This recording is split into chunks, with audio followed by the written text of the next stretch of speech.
Hello friends, welcome to Prism institute. तो आज हम स्टार्ट कर रहे हैं क्लास 12th का चैप्टर नंबर 11 बायोटेक्नोलॉजी। बायोटेक्नोलॉजी की बात करेंगे, बहुत ही सिंपल वे में समझेंगे। ये बहुत स्टूडेंट के लिए बहुत हार्ड चैप्टर होता है, बट इसको बहुत ही सिंपल वे में कन्वर्ट करके हम समझने की कोशिश करेंगे। तो आज की जो क्लास है उसमें हम बात करेंगे इंट्रोडक्शन की। आज की क्लास में किसकी बात करेंगे? इंट्रोडक्शन की। इंट्रोडक्शन में हम क्या क्या चीजें पढ़ेंगे? देखो, सबसे पहले पढ़ेंगे बायोटेक्नोलॉजी होती क्या है, इसके बारे में पढ़ेंगे। दूसरा, बायोटेक्नोलॉजी जो है वो करते क्यों हैं और कैसे करते हैं, ये तीन चीजें हम इंट्रोडक्शन में करेंगे। उसके बाद इस टॉपिक को हम कंटिन्यू रखेंगे, क्योंकि इंट्रोडक्शन जो होता है चैप्टर का बेस जो होता है वो मोस्ट इंपोर्टेंट होता है। बेस क्लियर हो जाएगा, चैप्टर पूरा क्लियर हो जाएगा आगे से। ठीक है, तो बेस स्टार्ट करते हैं। तो आइए स्टार्ट करते हैं सबसे पहले, यानी कि बायोटेक्नोलॉजी जैव प्रौद्योगिकी होती क्या है। जैव प्रौद्योगिकी क्या होती है? सबसे पहले हम बात करें जैव प्रौद्योगिकी यानी बायोटेक्नोलॉजी। बायोटेक्नोलॉजी से थोड़ी समझ में आ रही है, आजकल की तकनीकी लगातार बदलती जा रही है। टेक्नोलॉजी क्या करें, लगातार तकनीकें जो है बदल रही है। बायो का मतलब किसी जीव के अंदर ऐसी तकनीक डेवलप हो जाना, किसी जीव के अंदर लगातार हम एक परिवर्तन करवाना, हमें क्या कहलाता है? बायोटेक्नोलॉजी। अब वो परिवर्तन कैसे हो सकता है, देखो समझो। यानी कि बायोटेक्नोलॉजी जब हम करेंगे तो बायोटेक्नोलॉजी के अंदर हम कुछ चीजें पढ़ेंगे। जैसे बायोटेक्नोलॉजी जब भी करते हैं तो यहाँ पे हम किसी जीव के दो चीजों का उपयोग करेंगे। या तो हम करेंगे उसके उत्पादों का उपयोग, किसके करेंगे? या तो हम उसके उत्पादों का उपयोग करेंगे, या हम एंजाइमों का उपयोग करेंगे। या हम क्या करेंगे? एंजाइमों का उपयोग करेंगे। या तो उसके एंजाइम का उपयोग करके हम जैव प्रौद्योगिकी कराएंगे, या उसके उत्पादों का उपयोग करके हम उत्पादों के अंदर हम पढ़ सकते हैं। यहाँ पे आरएनए की बात कर सकते हैं, डीएनए की बात कर सकते हैं, जीन की बात कर सकते हैं, अदर प्रोटीन्स, क्रोमोसोम्स वगैरह किसी की बात कर सकते हैं। वो उसके हो गए उत्पाद। एंजाइम नॉर्मल जो हमारी बॉडी के अंदर पाए जाते हैं किसी एंजाइम, डिपेंड ऑन आवश्यकता कि हमारी कौन सी आवश्यकता, हम क्या बायोटेक्नोलॉजी कर रहे हैं। जैसे कि आजकल देखते हैं ना, कंपनियां गाड़ी निकाल रही है, मॉडिफिकेशन करा रहे हो, तो मॉडिफिकेशन एक टाइप का थोड़ी है। किस चीज का मॉडिफिकेशन? शीशा मॉडिफिकेशन करा रहे हो, गाड़ी का कलर मॉडिफिकेशन करा रहे हो, या गाड़ी का इंटीरियर मॉडिफिकेशन करा रहे हो, वो डिपेंड करता है कि मॉडिफिकेशन करा रहे हो। तो यहाँ पे भी डिपेंड करता है उत्पादों का। आप डीएनए चेंज कर, डीएनए के अंदर कोई, आरएनए के अंदर कोई परिवर्तन कर रहे हो, डीएनए के अंदर परिवर्तन कर रहे हो, किसी जीन के अंदर परिवर्तन कर रहे हो, तो हम यहाँ पर उत्पादों का उपयोग करेंगे। अगर उसके एंजाइमों का उपयोग कर रहे हैं, यानी एंजाइम के अंदर कोई चेंजेस ला रहे हैं, तो हम यहाँ पे एंजाइमों का उपयोग करेंगे। तो एक सिंपल वे में समझने की कोशिश करें कि ये है क्या, मतलब बीमारी क्या है, ये बायोटेक्नोलॉजी क्यों कर रहे हैं बायोटेक्नोलॉजी। तो देखो, बायोटेक्नोलॉजी का मतलब होता है मॉडिफिकेशन। सिंपल सी भाषा में समझे ना बायोटेक्नोलॉजी को, तो एक टाइप से मॉडिफिकेशन, यानी कि किसी जीव के अंदर उसके उत्पादों का उपयोग करके या उसके एंजाइमों का उपयोग करके हम एक नया उत्पाद बनाने की प्रक्रिया, क्या कहलाती है? बायोटेक्नोलॉजी, जैव प्रौद्योगिकी कहलाती है। यानी कि उसके एंजाइमों का उपयोग करो और एक नए उत्पाद का निर्माण कर दो, यानी उसके अंदर कोई परिवर्तन ला दो, वही क्या कहलाती है? बायोटेक्नोलॉजी कहलाती है। समझ आ रही चीजें क्या हो रही है, बायोटेक्नोलॉजी क्यों कर रहे हैं, क्या रीजन है? सबसे पहले समझ आ गई बायोटेक्नोलॉजी क्या है, समझ आ गई। दूसरी, बायोटेक्नोलॉजी क्यों कर रहे हैं, पहला समझ आ गई बायोटेक्नोलॉजी क्या है। बायोटेक्नोलॉजी के अंदर हम क्या कर रहे हैं? जीवों के उत्पादों या एंजाइमों का उपयोग कर एक नई जीव का निर्माण करना, एक नई जीन का निर्माण करना, या एक नए उत्पाद का निर्माण करना ही बायोटेक्नोलॉजी कहलाता है। ये पूरी प्रक्रम जो है जिसके अंदर हम नए उत्पादों का निर्माण करेंगे, बायोटेक्नोलॉजी कहलाएगी। समझाऊंगा अच्छे तरीके से और भी। दूसरा, बायोटेक्नोलॉजी क्यों कर रहे हैं, क्या रीजन है बायोटेक्नोलॉजी? तो देखो, बायोटेक्नोलॉजी करने के काफी रीजन है। पहला रीजन हो सकता है कि हमारी आवश्यकताएं ज्यादा है, उत्पादन कम है। हमारी आवश्यकता ज्यादा है, उत्पादन कम है, तो बायोटेक्नोलॉजी करेंगे। दूसरा, कोई भी फसल, कोई भी गाय भैंस फसल वगैरह के अंदर कोई भी डिजीज पैदा हो गई, जो डिजीज आनुवांशिक डिजीज है, यानी कि उसको हम नॉर्मली खत्म नहीं कर सकते, तो हम बायोटेक्नोलॉजी कर उस जीन को हटा के, वो समझाऊंगा कैसे, तो हम बायोटेक्नोलॉजी करते हैं। इन चीजों में हम क्या है, कोई नई जीव का निर्माण करने के लिए, एक नई फसल का निर्माण करने के लिए हम बायोटेक्नोलॉजी करते हैं। ये सारे रीजन है। करते कैसे? देखो, सबसे पहले बात करूं, मैंने आपको पहला पॉइंट बताया था यहाँ पे एक चीज की आवश्यकता, एक वर्ड नाम लिया था आपके सामने मैंने, आवश्यकता, कि हमारी आवश्यकताएं ज्यादा हैं, उत्पादन कम है। ये चीज आपको भी बताई थी मैंने जस्ट। कि हमारी आवश्यकता ज्यादा है, उत्पादन कम है, तो हम बायोटेक्नोलॉजी करेंगे। कैसे? देखो, सपोज करो हमारे पास एक गाय है जो कितने लीटर दूध दे रही है, जो हमारे पास 5 लीटर दूध दे रही है। कितने लीटर दूध दे रही है? 5 लीटर। बायोटेक्नोलॉजी के अंदर बहुत सारी चीजों को ध्यान में रखते हैं। दूसरा, हम क्या ध्यान रखते हैं कि हमारा खर्चा भी कम होना चाहिए, हमें नुकसान ज्यादा नहीं होना चाहिए, ठीक है, ये सारी चीज ध्यान रखते हैं। दूसरा, हम क्वालिटी का भी ध्यान रखते हैं, क्वालिटी खराब नहीं होनी चाहिए, तो पानी मिला सकते हैं इसके अंदर। सुनो, हमारे उत्पादन कितना है? 5 लीटर। आवश्यकता कितनी है? 10 लीटर। अब हम क्या कर सकते हैं, या तो पानी मिला दो ना, लोग मिला देते पानी मिला दो ना, लेकिन जैसे आप इसके अंदर पानी मिलाओगे ना, इसकी जो क्वालिटी है वो क्वालिटी क्या हो जाएगी? खराब हो जाएगी। तो वो चीज हम नहीं करेंगे। तो बायोटेक्नोलॉजी कैसे करेंगे हम, उसको समझाने में बताऊं कि क्या रीजन है बायोटेक्नोलॉजी में। देखो, आवश्यकता कितनी है, वो सॉरी उत्पादन कितना है? 5 लीटर। आवश्यकता कितनी है? 10 लीटर। क्या करेंगे? देखो क्या करें कि इस गाय के अंदर जो मिल्क फॉर्मेशन करने वाली जीन है, जो मिल्क फॉर्मेशन, जो किसका निर्माण कर रही है? दूध का निर्माण कर रही है, यानी कि मिल्क फॉर्मेशन जो कर रही है वो जीन, उसको पकड़ेंगे। उस जीन को पकड़ो सबसे पहले, डीएनए के अंदर वो जीन निकालेंगे हम, जिस जीन के अंदर क्या हो रहा है? मिल्क फॉर्मेशन कर रही है, उस जीन को पकड़ेंगे। उसको कहते हैं वांछित जीन। उसको क्या कहते हैं? वांछित। मतलब कोई भी ऐसी जीन जो अच्छी जीन होती है, जिसको हमें आवश्यकता है, उसको कहते हैं वांछित। उसको क्या कहते हैं? वांछित। उस जीन को पकड़ेंगे, ठीक है, पूरे जैसे ये डीएनए है, ठीक है, ये डीएनए, इसके अंदर बहुत सारे डीएनए क्या होता है? देखो सबसे पहले ये चीज समझ लो, यानी कि जीन के बहुत सारे टुकड़े, जीन के बहुत सारे टुकड़े जब आपस में मिलते हैं तो क्या बनाते हैं? डीएनए। जीन के बहुत सारे टुकड़े आपस में मिलते हैं तो क्या बनाते हैं? डीएनए बनाते हैं। अब देखो, ये बहुत सारे जीन के टुकड़े मिलकर डीएनए बना रहे हैं। सपोज करो ये हमारी जो जीन है, ये हमारी जो जीन है, ये वाली जीन कैसी है? मिल्क फॉर्मेशन करने वाली जीन। अब सुनो क्या हो रहा है, इस जीन के अंदर मिल्क फॉर्मेशन करने वाली जो जीन है, ठीक है, ये कितना लीटर दूध फॉर्मेशन कर रही है? 5 लीटर। अब क्या करेंगे हम, यहीं पे कोई दूसरी गाय दे देंगे, जो गाय, ऐसी गाय देखेंगे दूसरी जो 10 लीटर दूध दे रही हो। कितनी? 10 लीटर दूध दे रही हो। उस गाय के क्या करेंगे हम? वही जीन ढूंढेंगे डीएनए में। क्या करेंगे? वही जीन ढूंढेंगे डीएनए के अंदर, और उसी जीन को जब डीएनए के अंदर ढूंढेंगे, सपोज करो ये जीन जो है वो मिल्क फॉर्मेशन करने वाली जीन है, और ये जीन जो है वो 10 लीटर मिल्क फॉर्मेशन कर रही है, तो हम क्या करेंगे? इस जीन को यहां से कट करेंगे, और साथ में इस जीन को यहां से कट करेंगे, और इस जीन को यहां पे कट करने के लिए हम एंजाइम यूज करते हैं, रेस्ट्रिक्शन एंडोन्यूक्लियस एंजाइम। कौन सा एंजाइम यूज करते हैं? रेस्ट्रिक्शन एंडोन्यूक्लियस एंजाइम, जिससे इस डीएनए के पार्ट को हम क्या कर देंगे, वो सॉरी इस डीएनए के पार्ट से जीन को क्या कर देंगे? अलग कर देंगे, और यहां से भी जीन को क्या कर देंगे? अलग कर देंगे। जब ये दोनों जीन अलग हो जाएंगी तो इस जीन को यहां से निकालेंगे, इसको निकाल के हम किसके अंदर डालेंगे? वेक्टर के अंदर। किसके अंदर डालेंगे? वेक्टर, यानी वाहक के अंदर डालेंगे। वेक्टर कुछ भी हो सकता है, इकोलाई हो सकती है, इकोलाई क्या? प्लाज्मिड है, वेक्टर जिसकी फॉर्म में यूज कर रहे हैं उसको। वो क्या करते हैं? इनके अंदर कैपेसिटी होती है सेल्फ रेप्लिकेशन की।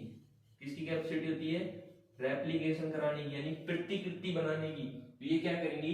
इस जीन को जैसे निकालेंगे, इस जीन को जब निकालेंगे तो इसकी फोटोकॉपी तैयार कर देगी। ये जो इक्वलाई वो क्या करेगा? इसकी फोटोकॉपी तैयार करेगा, और जब इसकी फोटोकॉपी तैयार करेगा तो इसको क्या करेंगे? हम इस जीन को यहाँ से हटाएंगे, और इसकी जगह जो ये वाली जीन है, इस जीन को यहाँ पे डाल देंगे।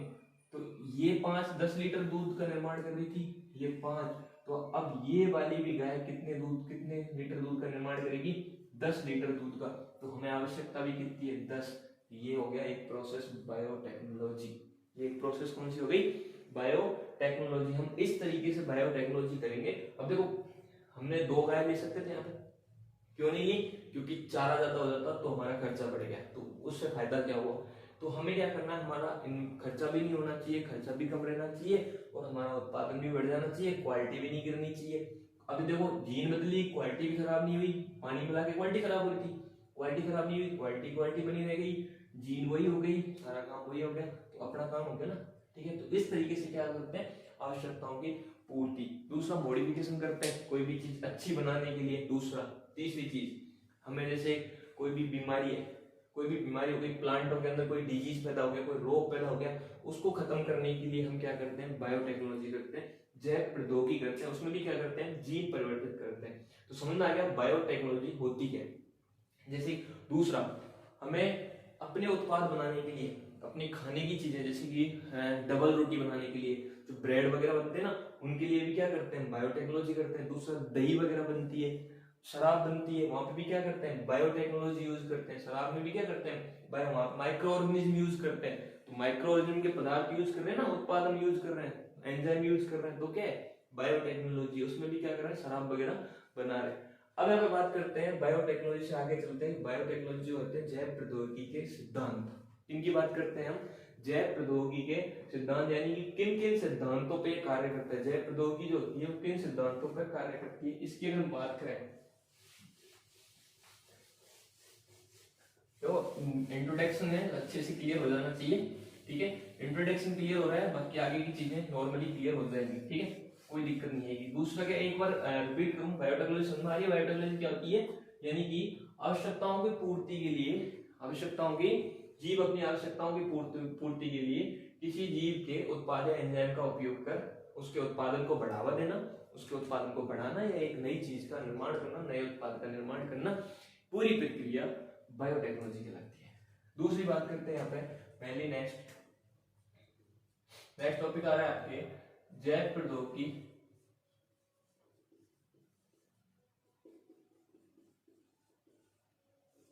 जैव प्रौद्योगिकी के सिद्धांत। नेक्स्ट टॉपिक आपके जैव प्रौद्योगिकी के सिद्धांत, यानी कि जैव प्रौद्योगिकी होती है वो किन सिद्धांतों पर कार्य करती है। पहला सिद्धांत होता है इसका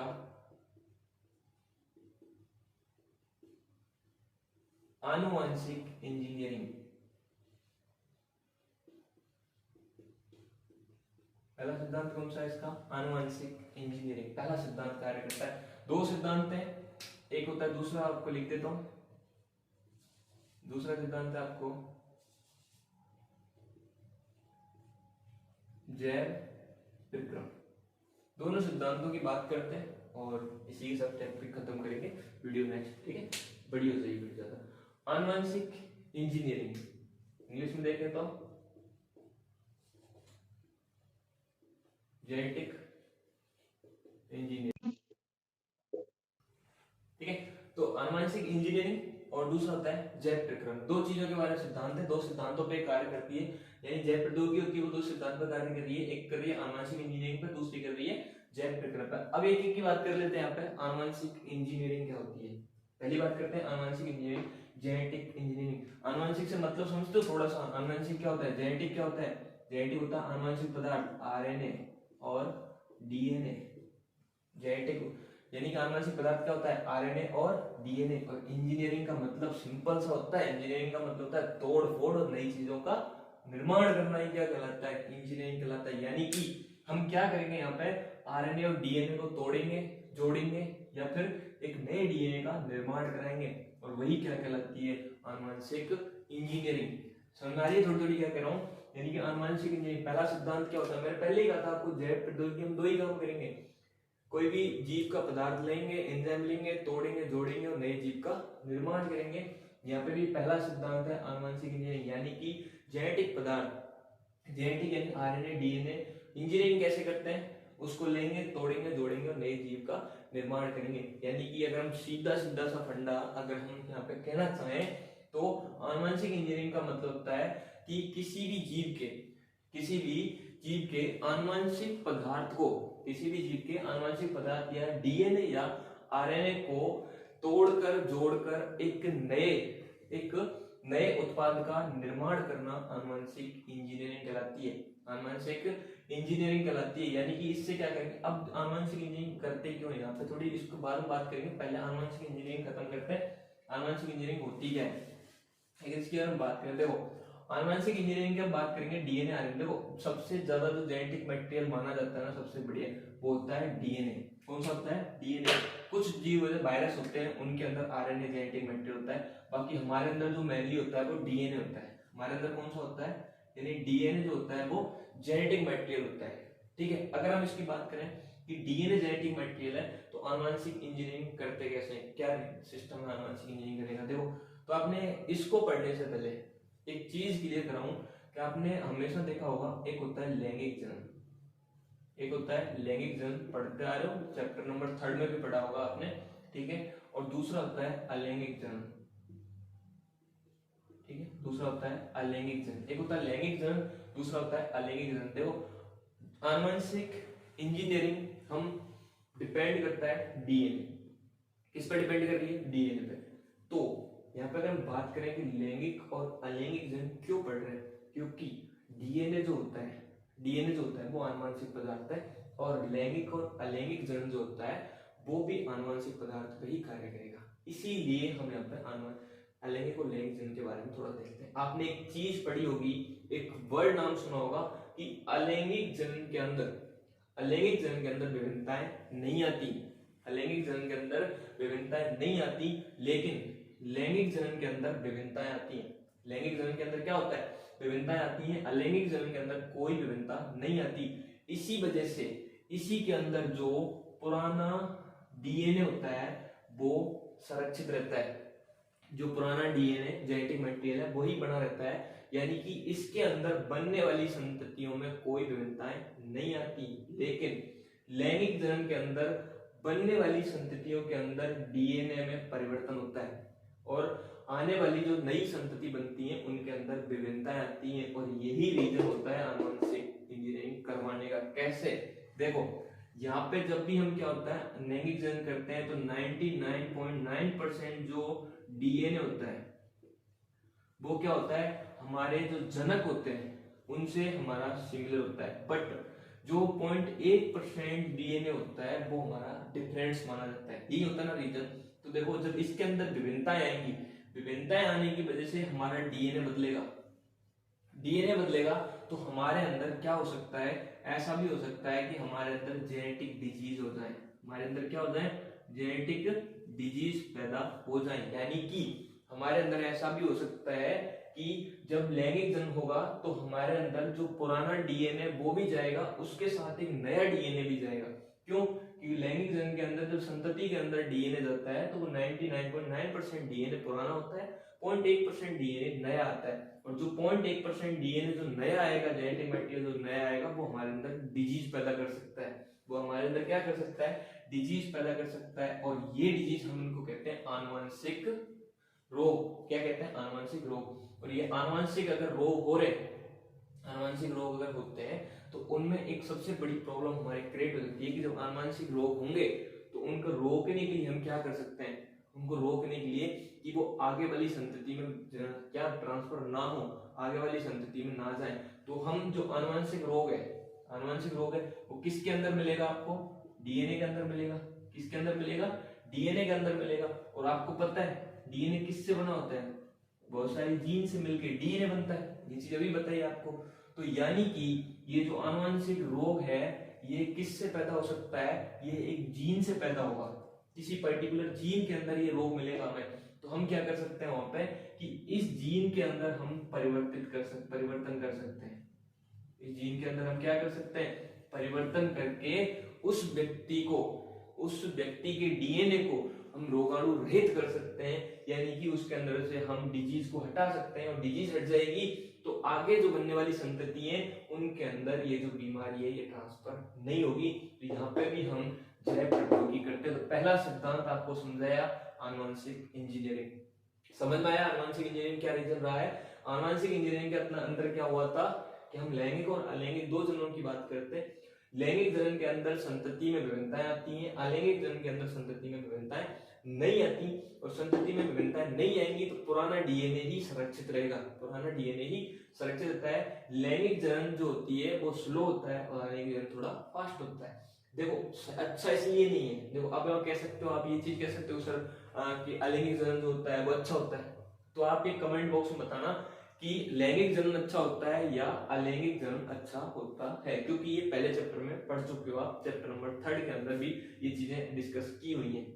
लैंगिक जनन और अलैंगिक जनन दोनों के कंपैरिजन में देखा, क्वेश्चन है आपके कि लैंगिक जनन और अलैंगिक जनन के दोनों के कंपैरिजन में बात किया है तो कौन सा जनन अच्छा माना जाता है, कमेंट बॉक्स में जरूर बताएं। ठीक है, उसके बाद बात करेंगे हम लैंगिक जनन और अलैंगिक जनन में हम दोनों जनन के अंदर डीएनए की बात करते हैं, यानी कि आनुवंशिक पदार्थ की बात करते हैं। क्यों करते हैं आनुवंशिक पदार्थ? क्योंकि जो जनन होता है वो आनुवंशिक पदार्थ पे ही कार्य करता है पूरा। तो यहाँ पे क्या हो गया, जब लैंगिक जनन होगा तो उसमें डीएनए जो जनक से जो डीएनए ट्रांसफर होगा, यानी कि सपोज करो ये जनक है, जनक मतलब माता पिता है, ये माता हो गई और ये पिता हो गए, इनसे एक नई संतति बन रही है, इनसे एक नई संतति बन रही है, कोई भी संतति, ठीक है, ये संतति बनी है। तो इसके अंदर दोनों का जो डीएनए जाएगा वो 99% डीएनए जो होगा वो सेम होगा।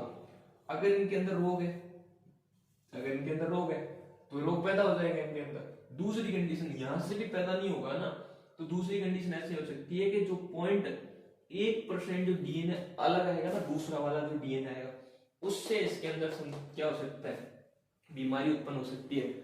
तो इसके अंदर उस 1% डीएनए से बीमारी उत्पन्न होगी, क्योंकि नया डीएनए आ रहा है, नया डीएनए आ रहा है, तो उससे 1% जो बीमारी उत्पन्न होगी तो वो कैसी होगी, यानी कि जेनेटिक डिजीज, आनुवंशिक डिजीज। उसको रोकने के लिए क्यों?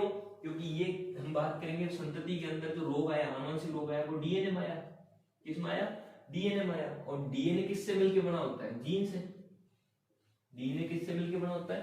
जीन से मिलकर बना होता है। और डीएनए जब जीन से मिलकर बना है, यानी कि पूरी डीएनए के अंदर एक पर्टिकुलर ऐसी जीन होगी जिसके अंदर ये रोग होगा। तो उस रोग को रोकने के लिए हम क्या कर सकते हैं, यहाँ से जीन को अलग कर लेंगे और यहाँ पे एक वांछित जीन लाके डाल देंगे। तो यही तो हम पहले कर रहे थे, ना। तो यहाँ पे भी आनुवंशिक इंजीनियरिंग काम आ रही है, यहाँ पे भी क्या हो रहा है, आनुवंशिक इंजीनियरिंग काम आ रही है। तो इससे जो व्यक्ति है वो कैसा होता है, रोगाणु रहित हो सकता है, यानी कि उसके अंदर ये डिजीज नहीं होगी। दूसरा आपने टेक्नोलॉजी पढ़ी थी, एक और चीज देखी थी यहाँ पे। दूसरी चीज पहली हो गई आनुवंशिक इंजीनियरिंग, और दूसरा सिद्धांत यहाँ पे आपने देखा था जैव प्रक्रम। दूसरा सिद्धांत क्या था यहाँ पे? जैव प्रक्रम। दूसरा सिद्धांत कौन सा था? जैव प्रक्रम। जैव प्रक्रम का मतलब क्या होता है? जैव प्रक्रम का मतलब होता है, यानी कि आपको एक चीज बताऊं सबसे पहले कि जैव प्रक्रम जो होता है ना, इसके अंदर एक चीज बताऊं आपको कि हमारी जो जितनी भी दवाइयां होती हैं, हमारी जितनी भी दवाई हैं, जितने भी टीके हैं, जितने भी दवाई, जितने भी टीके वगैरह लग रहे हैं, ये सारे, यानी कि जितनी भी एंटीबॉडी बन रही है, जितनी भी एंटीबायोटिक